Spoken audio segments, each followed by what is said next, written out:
হ্যাঁ এবারে ডিমটা ভাসছে। এখন কিন্তু ডিমটা আর তলা পর্যন্ত যাচ্ছে না, তলা পর্যন্ত যাচ্ছে না, ভেসে ওঠার চেষ্টা করছে। এত ভাই আমাদের সামনে ডিম রাখা, আমরা কি কোনো কুকিং এক্সপেরিমেন্ট করতে যাচ্ছি এখন? ঠিক কুকিং এক্সপেরিমেন্ট না, তবে আমরা খুব গুরুত্বপূর্ণ একটা এক্সপেরিমেন্ট করব। ওকে। তুমি নিশ্চয়ই জানো যে পুকুরে কিংবা নদীতে সাঁতার কাটতে গেলে ভেসে থাকতে যত কষ্ট করতে হয়, সমুদ্রের পানিতে কিন্তু ভেসে থাকতে আবার এত কষ্ট করতে হয় না। হ্যাঁ ঠিক। তবে সাঁতার কাটা কোথায় সহজ বা কঠিন এটা অবশ্য নির্ভর করে যে ঢেউ কেমন, পানির স্রোত কেমন সেগুলোর উপরে, কতটুকু পানি আছে আমাদের জন্য। তবে শুধু ভাষার কথা যদি বলি, পুকুর বা নদীর পানিতে ভেসে থাকার চেয়ে সমুদ্রের পানিতে ভেসে থাকা একটু ইজিয়ার। এর কারণ হচ্ছে সমুদ্রের পানিতে বাড়তি কি থাকে বলতো? লবণ। লবণ থাকে। তাহলে আমাদের এখানে দেখো সামনে দুইটা বিকার আছে, হ্যাঁ, এবং দুইটা ডিম আছে আমার হাতে। এই যে একটা ডিম, এই ডিমটা আমি আস্তে করে দেখো পানিতে ছেড়ে দিলাম, একদম তলায় চলে গেল। কিংবা এই যে এখানে আমি আরেকটা ডিম দেখো এই বিকারেও দিলাম, এই ডিমটাও হচ্ছে ডুবে গেল। ডুবে যাওয়ার কারণ হচ্ছে পানির তুলনায় আমাদের ডিমের ঘনত্ব বেশি। তার মানে ডিমটা যতটুকু জায়গা দখল করে অতটুকু জায়গাতে যেই পানিটুকু ধরতো তার চেয়ে আমাদের ডিমটা বেশি ভারী। আচ্ছা, সো এই জন্য আমরা বলছি যে ডিমের ঘনত্ব বেশি, এই জন্য ডিমটা পানিতে টুপ করে ডুবে গেল। এবং পানি যতটুকু ওয়েট নিচ্ছে ততটুকু ডিসপ্লেস করছে না। হ্যাঁ, তাহলে এখন আমি এই ডিমটাকে তুলে রাখি, তুলে এই কাপে রেখে দিলাম, এই ডিমটাকেও তুলে ফেললাম। এখন আমি একটা কাজ করব, এইটাতে যা পানি ছিল আমি এখন এর মধ্যে লবণ যোগ করা শুরু করব। এটাকে কি আমরা সমুদ্র তুল্য পানি, হ্যাঁ সমুদ্রের পানির মতো একটা জিনিস বানানোর আমরা চেষ্টা করব লবণ গুলে। তাহলে দেখো 1 চামচ লবণ দিয়ে দিলাম, সেটা খুব সহজেই গুলে যাচ্ছে। আরো 1 চামচ লবণ আমি এর মধ্যে দিব। ওকে, এই 2 চামচ লবণ এর মধ্যে দিয়ে দিলাম। তবে এইটুকু পানির মধ্যে তুমি কতখানি লবণ গুলে ফেলতে পারবে এইটাও চাইলে একটা আলাদা এক্সপেরিমেন্ট করা যায়। তা করতে পারবো, যে লবণ দিয়ে দিয়ে যতক্ষণ না পর্যন্ত গুলে যায় এবং যতক্ষণ আমরা দেখতে পাচ্ছি যে আর মানে দানাগুলোকে, যেমন এখন কিন্তু হচ্ছে লবণটা প্রায় গুলে গিয়েছে, আর একটু নাড়াচাড়া করলে বাকিটুকু গলে যাবে।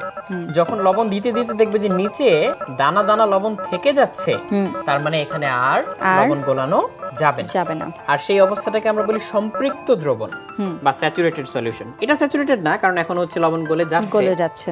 তো এটার মধ্যে লবণ আছে আর এর মধ্যে লবণ নেই। এই দুইটা পানির মধ্যে কোন পানিটা ভারী? অবশ্যই লবণওয়ালা। এর ঘনত্ব বেশি। এবারে সেই আগের এক্সপেরিমেন্টটাই আমরা আবার করি। হ্যাঁ, আমি আবারও ডিম নিলাম একটা, সেই ডিমটা নিয়ে পানির মধ্যে ছেড়ে দেই। এটা তো জানিই আমরা কি হবে, পানিতে ডুবে যাবে। তবে এবারে আর সাবধানে এটা তুমি হচ্ছে এই পানির মধ্যে দিয়ে দাও, দেখো কি হয়। এই দেখো এটা প্রায় ভেসে ওঠা শুরু করেছে, তাই না? প্রায় মনে হচ্ছে যে এখন ভেসে উঠবে একটা অবস্থা। এটা কিন্তু পুরোপুরি সাবমার্জড না, আগে হচ্ছে পুরোপুরি ডুবে যেত, এখন মনে হচ্ছে যে একটু উঠে আসবে। তার মানে আমাদের একটু লবণ দেওয়া লাগবে। হ্যাঁ, তার মানে আমাদের এখানে আরো একটু লবণ দেওয়া লাগবে। তাহলে আমি ডিমটাকে উঠিয়ে নিলাম, এবার বেশি করে লবণ দিয়ে দাও।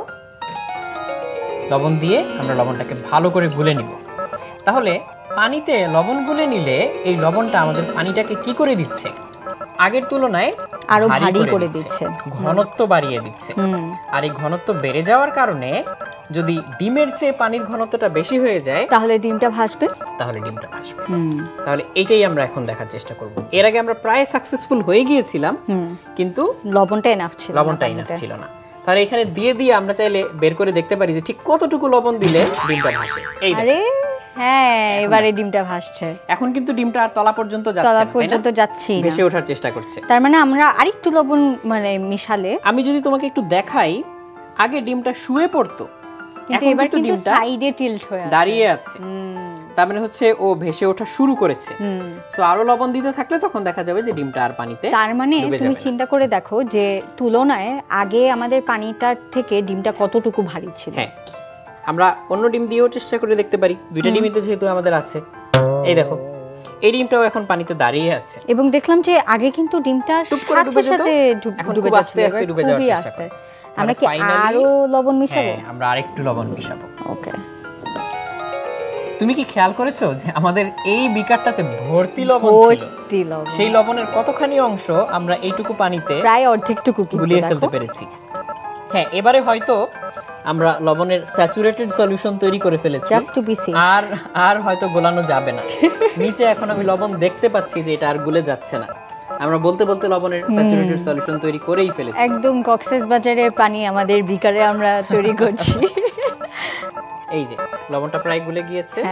এবার আমরা ট্রাই করে দেখি এই ডিমটা দিলে কি হয়। এই দেখো এখন একদম আরে একদম ভেসে গেছে, এখন পুরোপুরি ভেসে আছে। এই যে এবার কিন্তু ডুবছে না, আমরা একটু তাকে সাহায্য করি। না, ডুবিয়ে দিলেও সে নিচে থাকবে না, উপরে থাকবে না। কাজেই দেখো তুমি চামচ গুনে গুনে বলতে পারবে যে কত চামচ লবণ দিলে ডিমটা আসলে ভেসে যাবে।